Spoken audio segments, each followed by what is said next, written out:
Sphera. Sphera. Sphera. Sphera.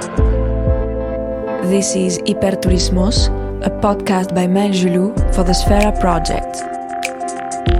Available on EuroPod, the European podcast platform. Sadly, the majority of the people, the islanders and the visitors, have forgotten that they enjoy a paradise, but someone needs to take care of it. Hyperturismos, a podcast by Maëlle Julou for the Sphera project. Episode 3, The Art of Killing What We Love.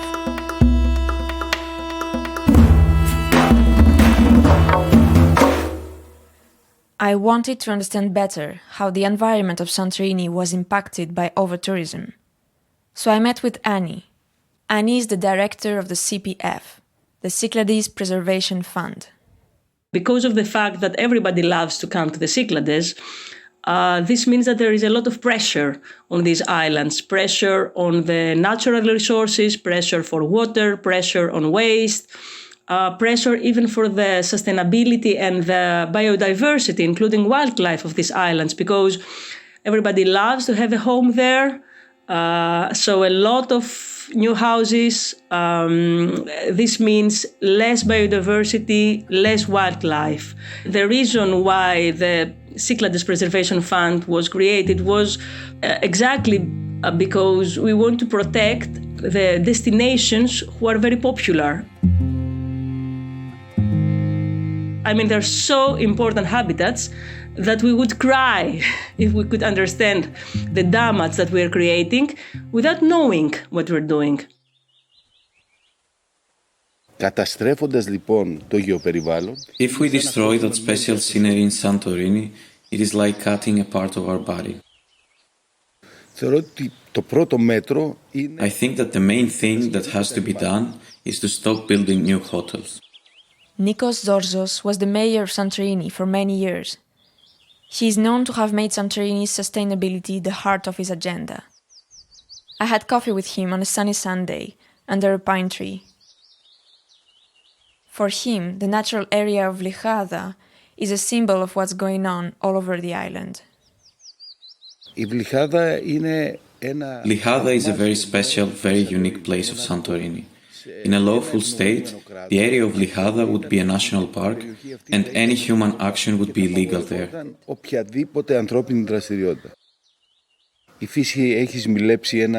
Nature has carved a wonderful scenery. The whole place is a sculpture, but it has become a place where people are seeking new investments.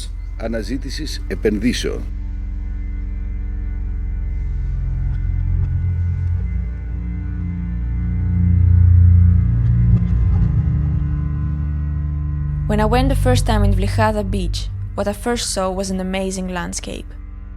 Black sand contrasting with unusual bright rock formations. The moon on earth. And then I saw the huge construction cranes, the unfinished hotels that nibbled the dry lava. Investors call this construction island development, but many locals see that it's much closer to island destruction. Thanos, during his walking tours, desperately tries to find non-built places for the people who visit. The typical walk that we do, the typical hike, is the Caldera hike. You start from Sphera, you pass through the villages of Firostefani and Merovigli. Those was 3 separate villages. Now is only one thing. There is no borders. You cannot understand. As soon as you walk, you don't understand where the Sphera stops and where the Firostefani starts. It's the same. It's only one thing. It's block of luxury hotels the whole way of Caldera. Then it starts the path. But till you can say that that path is isolated, you walk for another 2 kilometers with hotels again. What they do is that they just expand. And here it's growing, going up to the hill, up next to the path, for all the dimensions. As you can understand, the need for electricity, the need for water supplies, because all the hotels they have jacuzzi, swimming pools and stuff like that. So the needs are extreme. The needs is like for a city, not for an island. This endless growth is also stretching the island's capacity and resources beyond their limits. The power goes off all the time in summer, and the stinky trash bags can sometimes become mountains on the sidewalks.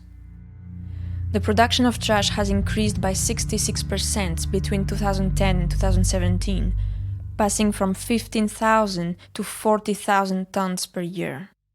Also, as water is not drinkable in Santorini, the island is drowning in plastic bottles.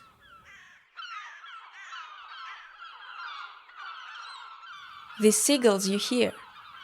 I am up on the famous caldera, with the sea as far as your eyes can go. My partner took me on a motorbike ride, and we ended up on a dirt road trying to find a way amongst the rubbish. The symbol of Santorini's beauty, the caldera, is also the landfill of Santorini.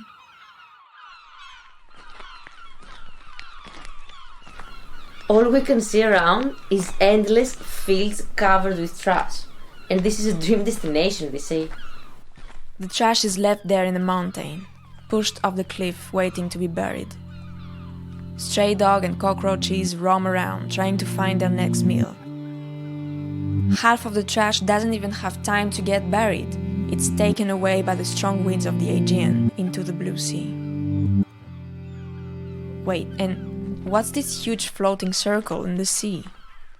That's the Sea Diamond. It's a cruise ship that sank there in 2007. A huge boat like 150 meters long and still down there polluting the sea. It is in the middle of the caldera for the last 15 years. The circle that you see is for nobody to go there, but it's also like fabric to gather the oil and chemicals that goes up in the surface from the boat. There is a rumor started by Plato, saying that Santorini's waters are where the famous Atlantis was located. Well, apparently, the great civilization underwater is not a myth anymore. You know, they make research for the environment if it's leaking petroleum or mazout, what it has, and such things.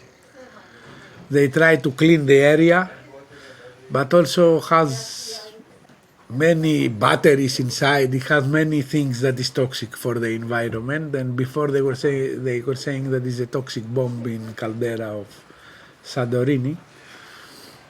Now we don't hear many things. They went to the court many times, and finally they decide that the owner of the ship has to remove it. But nothing happens yet. I met Apostolos and his wife Marta in their diving center in the busy street of Ia. They are really passionate about the treasures Santorini is hiding underwater. Here you can expect to see rock formations, lava formations, colorful sponges, which is very beautiful. The water is very transparent and it makes Santorini unique for diving. But they are conscious that over-tourism means more pollution, and that puts all this beautiful ecosystem in danger. They were at the point, everyone that was very conscious about the plastic straw not to use, the single plastic use. Yes, now and then we become everyone like forgot an island. it, and everywhere is masks, everywhere is one single-use gloves. Also, the over-tourism make more garbages, more pollution and more, of course. Apostolos is what we call a custo diver. This title is part of an environmental initiative started by Pierre-Yves Cousteau, where divers are trained to become active defenders of the sea. With Cousteau, Apostolos has been trying for 10 years to create a marine protected area, an MPA, as he say, to preserve the natural resources of Santorini's waters. The fishermen say okay, they sign, the mayor sign, the ex-mayor sign, the new mayor wants it to do it, and we're still trying because there are no law about marine protected areas in Greece. We've been also to the ministry. We talk with the director of the fisheries. Nobody is against this, but nobody also, they don't make the steps to make it through. Now in 10 years we talk with many people. We make a committee here for this marine protected area, to establish a marine protected area. We are still, nothing happened. People want, is willing, as with the marine protected areas, Apostolos said, here is the regulations in Greece is very slow. So there is no rules, there is no law, and nobody seems to do something else to help. Although everyone knows and recognizes that it would be a win-win situation, the marine protected area for everyone.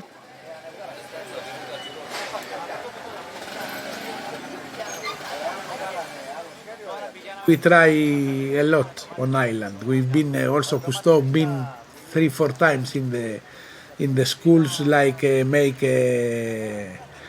reinforcement, for the environment, reinforce the people to take care and not to put the garbages in the sea, and also about our environment here, especially in Santorini, is a volcanic area, is unique. And we have to take care. About education, the most important thing maybe is the awareness.